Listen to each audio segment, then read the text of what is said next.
Welcome to Plumbing Inspired by James Golden. It's time for this thing to stop dripping. I'm going to fix this and they're going to be happy.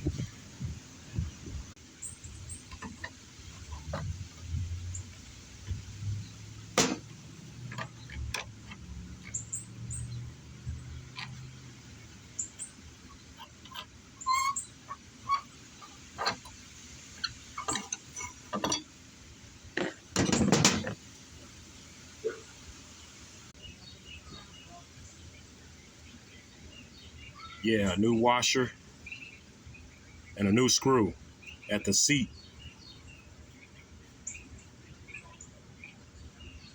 Just like so. Tighten it up with a screwdriver. Tighten this back up with a pipe wrench. Make sure you get it good and tight.